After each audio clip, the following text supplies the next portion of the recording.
నమస్కారం ETV news కు స్వాగతం ముందుగా ముఖ్యాంశాలు ఏపీలో తాగునీటి ప్రాజెక్టులకు ప్రపంచ బ్యాంక్ నిధులు జలజీవన్ మిషన్ పనులు పూర్తి చేయించే యోచనలో ప్రభుత్వం నెట్ క్యాప్ లోను వైకాపా నేతల అవినీతి సౌర విద్యుత్ ప్రాజెక్టులు పీఎస్పీల కేటాయింపుల్లో కోట్లలో వసూళ్లు జస్టిస్ నరసింహారెడ్డి కమిషన్పై సుప్రీంకోర్టులో కేసీఆర్ పిటిషన్ హైకోర్టు ఇచ్చిన తీర్పుపై సవాల్ నేడు సీజీఐ ధర్మాసనం విచారణ నేడు జస్టిస్ పీసీ ఘోష్ కమిషన్ ముందు హాజరు కానున్న ఐఏఎస్లు కాళేశ్వరం ప్రాజెక్టు నిర్మాణంలో వివరణ ఇవ్వనున్న అధికారులు హైదరాబాద్లో ఏకదాటిగా కురిసిన వర్షం జలమయమైన రోడ్లు లోతట్టు ప్రాంతాలు నేడు 5 జిల్లాల్లో భారీ వర్షాలు పడతాయని ఐఎండీ హెచ్చరిక నేపాల్ నూతన ప్రధానిగా కేపీ శర్మ ఓలీ నేడు ప్రమాణం చేయనున్న కొత్త మంత్రివర్గం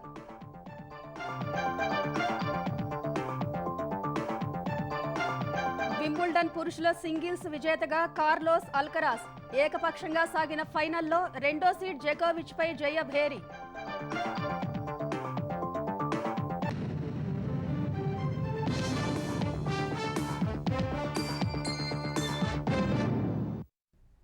వైకాపా పాలనలో భ్రష్టు పట్టిన తాగునీటి ప్రాజెక్టులను తిరిగి అందుబాటులోకి తీసుకొచ్చేందుకు కూటమి ప్రభుత్వం ప్రయత్నాలు మొదలుపెట్టింది. రాష్ట్ర బడ్జెట్ నుంచి నిధులు ఇవ్వడమే కాకుండా వివిధ ఆర్థిక సంస్థల నుంచి నిధులు సమీకరించే ప్రయత్నాలు చేస్తుంది. ఏపీలో తాగునీటి ప్రాజెక్టులకు రుణ సాయం అందించేందుకు ప్రపంచ బ్యాంకు ముందుకు రావడం శుభ పరిణామంగా భావిస్తున్నారు.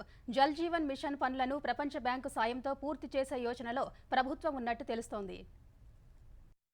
ముఖ్యమంత్రి చంద్రబాబు ఉప ముఖ్యమంత్రి పవన్ కళ్యాణ్ తో ప్రపంచ బ్యాంకు ప్రతినిధులు కొద్ది రోజుల క్రితం వేర్వేరుగా సమావేశమయ్యారు. ఏపీలోని తాగునీటి ప్రాజెక్టులకు సహకారం అందించేందుకు సుముఖత వ్యక్తం చేశారు. ఎన్టీఆర్ జిల్లా నందిగామ మండలం అంబారిపేటలో తాగునీటి సరఫరా చేస్తున్న విధానాన్ని ప్రపంచ బ్యాంకు ప్రతినిధులు పరిశీలించారు. కృష్ణా, ఎన్టీఆర్ జిల్లాల గ్రామీణ తాగునీటి సరఫరా విభాగం ఇంజనీర్లతోనూ ప్రత్యేకంగా భేటీ అయ్యి జలజీవన్ మిషన్ లో ఇప్పటి వరకు చేసిన పనులు, మిగిలిన పనులు సహా పలు విషయాలపై చర్చించారు. వైకాపా సర్కార్ రాష్ట్ర వాటా నిధులు సరిగ్గా ఇవ్వకపోవడంతో జల్ జీవన్ మిషన్ అమలు సమస్యాత్మకంగా మారింది. 2018 ఆగస్టులో ప్రారంభమైన జేజేఎం కింద రాష్ట్రంలో 27,248 కోట్ల అంచనాతో 77,917 పనుల నిర్వహణకు కేంద్రం ఆమోదించింది. కేంద్ర రాష్ట్ర ప్రభుత్వాలు చెరో 50% నిధుల్ని సమకూర్చాలన్న ఒప్పందానికి జగన్ ప్రభుత్వం తూట్లు పొడిచింది. 2019-20 నుంచి 2023-24 మధ్య కేంద్ర ప్రభుత్వ వాటా కింద 2,254 కోట్ల 89 లక్షలు విడుదల చేశారు. రాష్ట్ర వాటా కింద 1,630 కోట్ల 36 లక్షలే వైకాపా ప్రభుత్వం ఇచ్చింది. పనులు చేసిన గుత్తేదారు సంస్థలకు 535 కోట్ల 50 లక్షలకు పైగా బిల్లులు పెండింగ్ లో పెట్టారు. ఈ పరిస్థితుల్లో ముందుకొచ్చిన ప్రపంచ బ్యాంకు రుణంతో మొదట జలజీవన్ మిషన్ పనులు పూర్తి చేయాలని కూటమి ప్రభుత్వం యోచిస్తోంది. ఇందుకోసం గ్రామీణ తాగునీటి సరఫరా విభాగం ఇంజనీర్లు పెండింగ్ పనుల పూర్తికి కావలసిన నిధుల కోసం ప్రతిపాదనలు సిద్ధం చేయనున్నారు. 5 ఏళ్ల పాలనలో అన్ని రంగాలను దోచేసిన వైకాపా ప్రభుత్వం నెట్ క్యాప్ ని వదల్లేదు. మాజీ మంత్రి పెద్దిరెడ్డి బంధు జీఎంగా ఉన్న ఈ సంస్థలో భారీగా అవకతవకలు జరిగాయి. సౌర విద్యుత్ ప్రాజెక్టులు, పంపుడు స్టోరేజీ, విద్యుత్ ప్రాజెక్టుల కేటాయింపుల్లో కోట్లలో వసూళ్లకు పాల్పడ్డారు. మరోవైపు టెండర్లన్నీ అవుట్ సోర్సింగ్ ఉద్యోగి కంపెనీలకే కట్టబెట్టారు. ప్రజాబాహుళ్యంతో అంతగా సంబంధం లేని పునరుత్పాదక ఇంధన వనరుల అభివృద్ధి సంస్థ నెట్ క్యాప్ ను వైకాపా ప్రభుత్వం వదల్లేదు. జగన్ అండ్ కో అడ్డగోలు వ్యవహారాలను చక్కబెట్టడానికి మాజీ మంత్రి పెద్దిరెడ్డి రామచంద్రారెడ్డికి సమీప బంధువుకు నిబంధనలకు విరుద్ధంగా జీఎం హోదాను కట్టబెట్టింది. సంస్థ పరిధిలోని ప్రాజెక్టులు, కాంట్రాక్టుల్ని అస్మదీయులకు కట్టబెట్టి కోట్లాది రూపాయల దోపిడీకి పాల్పడింది. నెట్ క్యాప్ ద్వారా కేటాయించే ప్రాజెక్టుల్లోనూ భారీ ఎత్తున వసూళ్లకు పాల్పడినట్లు తెలిసింది. 20 మెగావాట్ల లోపు ఉన్న సౌర విద్యుత్ ప్రాజెక్టులకు అనుమతులిచ్చే అధికారాన్ని ప్రభుత్వం నెట్ క్యాప్ నాకు కట్టబెట్టింది. దీన్ని ఆసరాగా చేసుకుని మాజీ మంత్రి బంధువు వేలాది మెగావాట్ల సౌర విద్యుత్ ప్రాజెక్టులను ప్రైవేటు సంస్థలకు కట్టబెట్టినట్లు సమాచారం. దీనికోసం ఒక్కో మెగావాట్ కు 1,25,000 రూపాయల చొప్పున కమిషన్ తీసుకున్నట్లు ఆరోపణలున్నాయి. 5 ఏళ్లలో 100 కోట్లు అక్రమంగా సంపాదించినట్లు సమాచారం.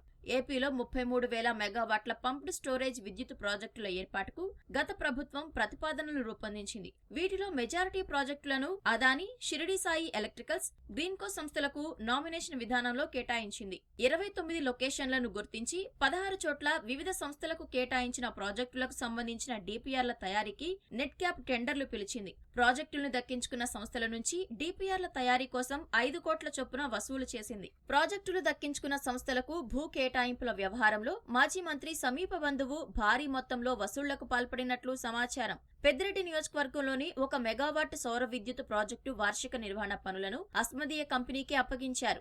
ఏడాదికి 5 లక్షలు మించని పనులను సుమారు 8 రెట్లు పెంచి 40 లక్షలు చెల్లించేలా గుత్తేదారు సంస్థతో ఒప్పందం కుదుర్చుకున్నారు.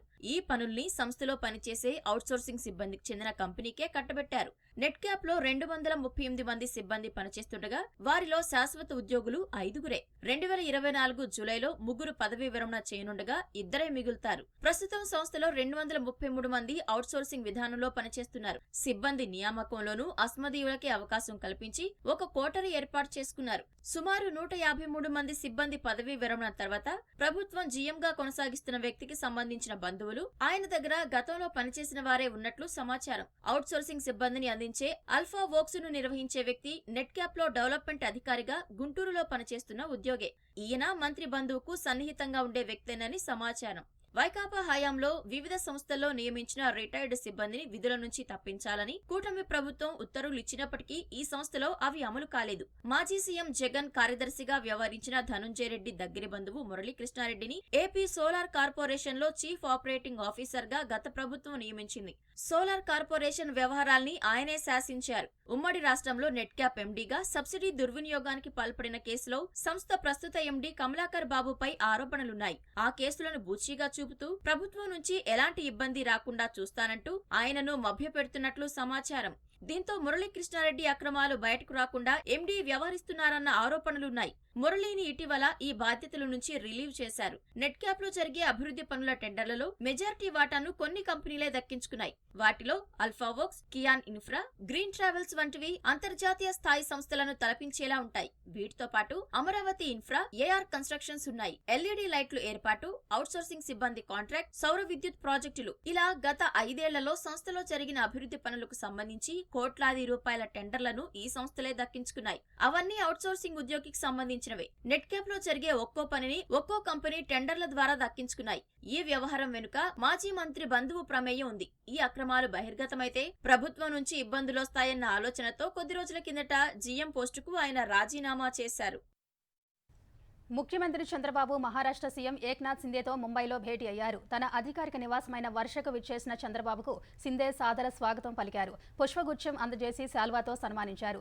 ఈ సందర్భంగా తాజా రాజకీయ పరిస్థితులు, పలు రంగాల్లో పరస్పర సహకారం, పలు ఆర్థిక అంశాలపై చర్చించినట్టు తెలుస్తోంది. ఇరు రాష్ట్రాల్లో మౌలిక సదుపాయాల అభివృద్ధి, డిజిటల్ రంగంలో అవకాశాల విస్తరణ తదితర అంశాలపైన చర్చించినట్టు తెలుస్తోంది.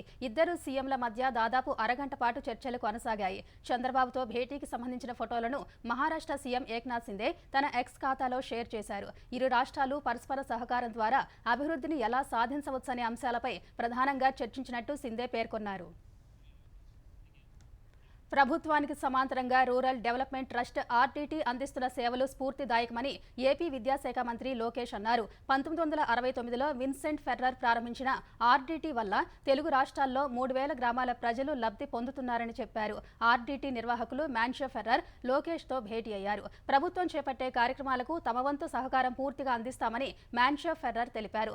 1000 కోట్ల ఖర్చుతో తెలుగు రాష్ట్రాల్లోని పల్లెల్లో ఆసుపత్రుల నిర్మాణం, పేదలకు ఆర్థిక సహాయం, ఇళ్ల నిర్మాణం, విద్య, వైద్యం, చెక్ డ్యాంల నిర్మాణం, గ్రామాల్లో తాగునీటి సదుపాయం కల్పించిన ఆర్డీటీ సేవలు స్ఫూర్తిదాయకమని లోకేష్ ప్రశంసించారు.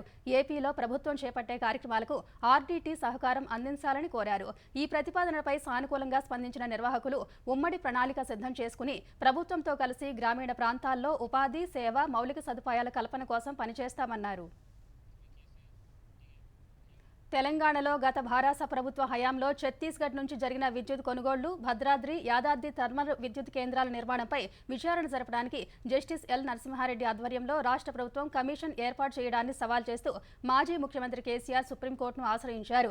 ఇదే అంశంపై జూన్ 24న తాను దాఖలు చేసిన పిటిషన్ను కొట్టేస్తూ తెలంగాణ హైకోర్టు ఇచ్చిన తీర్పును సవాల్ చేస్తూ ఆయన దాఖలు చేసిన పిటిషన్ నేడు ప్రధాన న్యాయమూర్తి justice D Y Chandrachud, justice J B Pardiwala, justice Manoj మిశ్రలతో కూడిన ధర్మాసనం ముందు విచారణకు రానుంది. జస్టిస్ ఎల్ నరసింహారెడ్డి కమిషన్ ఏర్పాటు చేయడం కమిషన్ ఆఫ్ ఎంక్వైరీ యాక్ట్ 1952, విద్యుత్ చట్టం 2003కి విరుద్ధమని, దాన్ని రద్దు చేయాలని కేసీఆర్ ఈ పిటిషన్ దాఖలు చేశారు. విద్యుత్ కొనుగోళ్లపై వివాదం ఉంటే తెలంగాణ, ఛత్తీస్గఢ్ రాష్ట్ర విద్యుత్ నియంత్రణ మండళ్లు తేల్చాలే తప్ప దానిపై విచారించే అధికారం కమిషన్కు లేదని ఆయన తన పిటిషన్లో పేర్కొన్నారు. కాళేశ్వరం ప్రాజెక్టు బ్యారేజీలపై న్యాయ విచారణ నిర్వహిస్తున్న జస్టిస్ పీసీ ఘోష్ కమిషన్ తమ ముందు విచారణకు హాజరవ్వాలని పలువురు ప్రస్తుత రిటైర్డ్ ఐఏఎస్ అధికారులకు సమాచారం అందించింది. ప్రాజెక్టు నిర్మాణంతో సంబంధం ఉన్న ఐఏఎస్ అధికారుల నుంచి వివరణ తీసుకోవాలని నిర్ణయించింది. సోమ, మంగళవారాల్లో హాజరు కావాలని సమాచారం అందించినట్టు తెలిసింది. కాళేశ్వరం ప్రాజెక్టు ప్రారంభం నుంచి ఇప్పటి వరకు నీటిపారుదల, ఆర్థిక శాఖలలో కీలక విధులు నిర్వహించిన వారిని పిలిచినట్టు తెలుస్తోంది. ప్రస్తుత ఆర్థిక శాఖ ప్రత్యేక ప్రధాన కార్యదర్శి రామకృష్ణారావు, ఫైనాన్స్ కార్పొరేషన్ కార్యదర్శి స్మితా సబర్వాల్ ఇటీవల వరకు కేంద్ర ఎన్నికల సంఘం రాష్ట్ర ముఖ్య ఎన్నికల అధికారిగా పనిచేసి రిలీవ్ అయిన వికాస్ రాజులకు కమిషన్ సమాచారం అందించినట్టు తెలిసింది. అలాగే పదవీ విరమణ చేసిన ఐఏఎస్లలో నీటిపారుదల శాఖ ముఖ్య కార్యదర్శిగా పనిచేసిన రజత్ కుమార్, ఎస్కే జోషి, ఆర్థిక శాఖ ముఖ్య కార్యదర్శిగా పనిచేసిన నాగిరెడ్లను హాజరు కావాలని పిలిచారు. జస్టిస్ పీసీ ఘోష్ కమిషన్ ఎదుట నేడు ఐఏఎస్ అధికారులు స్మితా సబర్వాల్, వికాస్ రాజులు హాజరు కానున్నట్టు సమాచారం. సంక్షేమ పథకాల్లో అక్రమంగా లబ్ధి పొందిన వారి నుంచి సొమ్ము రికవరీ చేసే చర్యలను తాత్కాలికంగా నిలిపివేయాలని అధికారులను తెలంగాణ ప్రభుత్వం ఆదేశించింది. అర్హత లేకపోయినప్పటికీ ఆసరా పింఛన్లు, రైతు బంధు పొందారంటూ ఇటీవల ఇచ్చిన రికవరీ నోటీసులు వివాదాస్పదంగా మారడంతో ప్రభుత్వం స్పష్టత ఇచ్చింది. ఈ మేరకు ప్రభుత్వ ప్రధాన కార్యదర్శి శాంతికుమారి సచివాలయం, జిల్లా స్థాయి అధికారులకు ఆదేశాలు పంపించారు. వివిధ సంక్షేమ పథకాల్లో కొందరు అనర్హులు లబ్ధి పొందినట్లు ప్రభుత్వం దృష్టికి వచ్చిందని సీఎస్ పేర్కొన్నారు. సంక్షేమ పథకాలు అనర్హులకు చేరకుండా ఎలాంటి చర్యలు చేపట్టాలన్న అంశంపై వివిధ స్థాయిల్లో చర్చలు జరిగినట్టు వివరించారు. సంక్షేమ పథకాల అమలులో ప్రభుత్వం గుర్తించిన లోపాలు, వాటిని ఎలా సరిదిద్దాలనే అంశాలపై రానున్న అసెంబ్లీ సమావేశాల్లో చర్చించే అవకాశం ఉందన్నారు. సంక్షేమ పథకాలు నిజమైన అర్హులకే చేరడంతో పాటు ఇప్పటి వరకు అక్రమంగా లబ్ధి పొందిన వారి నుంచి రికవరీ చేయడంపై ప్రభుత్వం త్వరలో స్పష్టమైన మార్గదర్శకాలు జారీ చేయనున్నట్టు సీఎస్ తెలిపారు. మార్గదర్శకాలు జారీ అయ్యే వరకు రికవరీ కోసం నోటీసులు, ఇతర చర్యలు చేపట్టరాదని కలెక్టర్లు, ఇతర అధికారులను సీఎస్ ఆదేశించారు. హైదరాబాద్లో ఏకధాటి వర్షం కురవడంతో పలు ప్రాంతాలు జలమయమయ్యాయి. రోడ్లపై మోకాలి లోతు నీరు నిలిచింది. వాహనదారులు, పాదచారులు వరద కారణంగా తీవ్ర ఇబ్బందులు ఎదుర్కొన్నారు. నగరంతో పాటు శివారు ప్రాంతాల్లోనూ వర్షం దంచుకొట్టింది. భారీ వర్షాల నేపథ్యంలో అప్రమత్తంగా ఉండాలని జీహెచ్ఎంసీ విపత్తు నిర్వహణ సిబ్బందికి ఉన్నతాధికారులు ఆదేశాలు జారీ చేశారు. ఇవాళ 5 జిల్లాల్లో భారీ వర్షాలు కురిసే అవకాశాలున్నాయని వాతావరణ శాఖ హెచ్చరించింది. జంట నగరాల్ని భారీ వర్షం కుదిపేసింది. లోతట్టు ప్రాంతాల్లోకి వర్షపు నీరు వచ్చి చేరింది. ప్రధాన మార్గాలు సహా కొన్ని బస్తీలు, కాలనీలు చెరువుల్ని తలపించాయి. రోడ్లపై వరద నీరు చేరి వాహనదారులు ఇబ్బందులు పడ్డారు. వనస్థలిపురం, దిల్సుఖ్ నగర్, మలక్పేట్, కోటి, నాంపల్లి, లక్డీకాపూల్, ఖైరతాబాద్, జూబ్లీహిల్స్, బంజారాహిల్స్, అమీర్పేట్, యూసుఫ్గూడ, మాదాపూర్, గచ్చిబౌలి, మియాపూర్, శేరిలింగంపల్లి, కూకట్పల్లి, జీడిమెట్ల, మేడ్చల్, ఘట్కేసర్, ఉప్పల్, సికింద్రాబాద్, కంటోన్మెంట్ తదితర అనేక ప్రాంతాల్లో రాత్రి కుండపోత వర్షం కురిసింది. జీహెచ్ఎంసీ అధికారులు మాన్సూన్ టీమ్స్ ను రంగంలోకి దింపారు.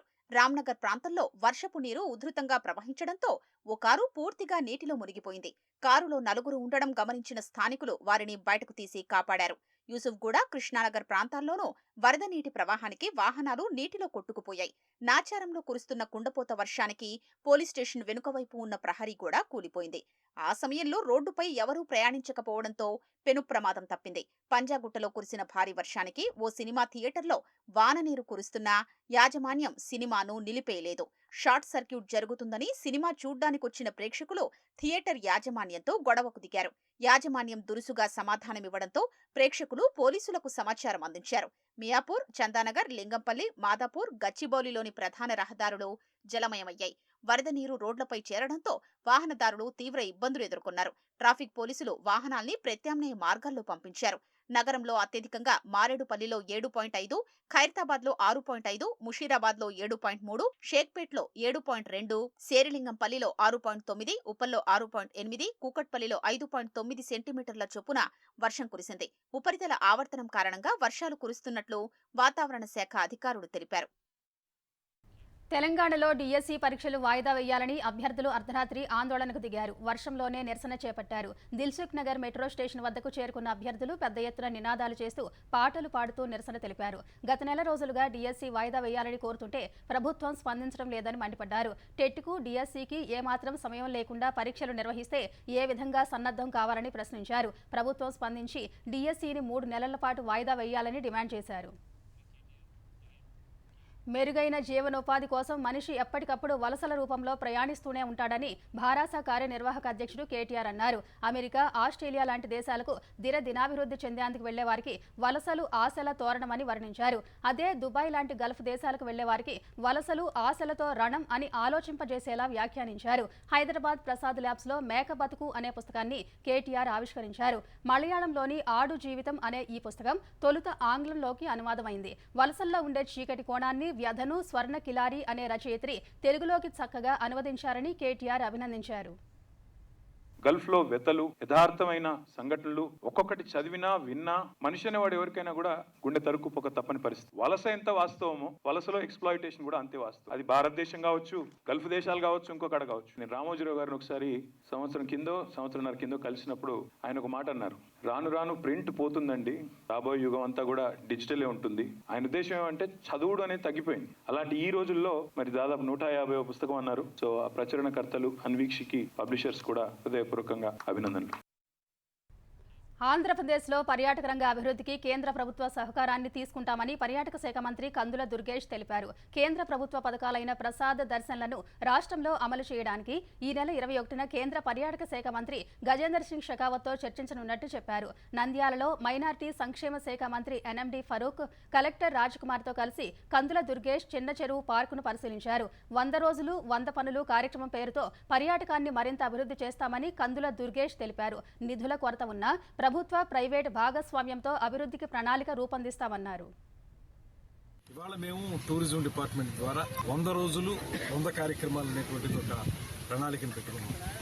రాబోయే రోజుల్లో వరుసగా ఒక పర్స్పెక్టివ్ ప్లానింగ్ ఒకటి పెట్టుకుని దాన్ని మళ్ళీ యాక్షన్ ప్లాన్ గా తయారు చేసుకుని 100 రోజులకి ఏ కార్యక్రమాలు చేయగలుగుతాం అవి సింపుల్ గా చేసేటువంటి కార్యక్రమాలు చేయాలి. అయితే ఇన్ని ఆలోచనలు ఉన్నప్పటికీ కూడా నిధుల కొరత అనేటువంటిది మనకు పూర్తిగా అక్కడ అందరూ స్టేక్ హోల్డర్స్ ని ఇన్వాల్వ్ చేసి వాళ్ళందరితో కలిసి ఎవరెవరు ఏ కార్యక్రమాలు చేయగలరు, ప్రభుత్వం ఏ మేరకు సహకరించేస్తుంది అనేటువంటి మాటలు కూడా మేము చెప్పి రాబోయే రోజుల్లో కేవలం మాటలకే పరిమితం కాకుండా దీన్ని ఒక ఆంధ్రప్రదేశ్ని ఒక టూరిజం హబ్ గా తయారు చేయడానికి వీలుగా కృషి చేస్తాం.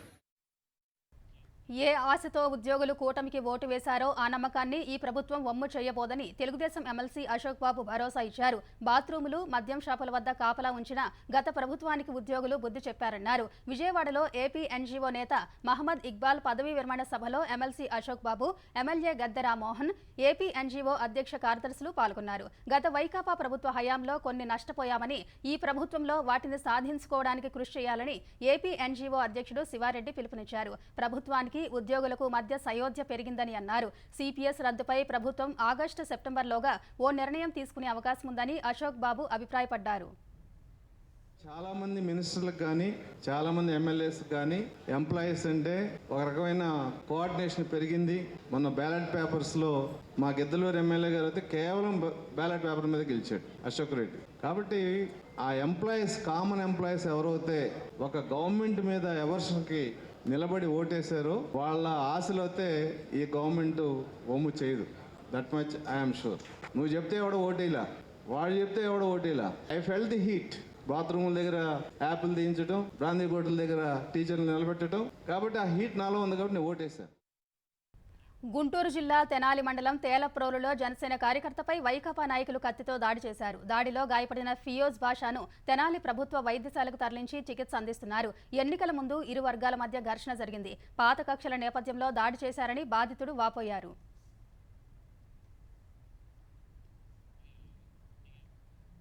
భారీ వర్షాలకు అల్లూరు జిల్లాలోని పాడేరు కొండ వాగులు ఉధృతంగా ప్రవహిస్తున్నాయి. దీంతో రాకపోకలకు తీవ్ర అంతరాయం ఏర్పడుతుంది. జి మాడుగుల మండలం కుమ్మిడిసింగి గెడ్డ పొంగి ప్రవహించింది. పైనుంచి కురుస్తున్న వర్షాలకు కొండల మధ్య భారీగా వర్షపు నీరు ప్రవహిస్తోంది.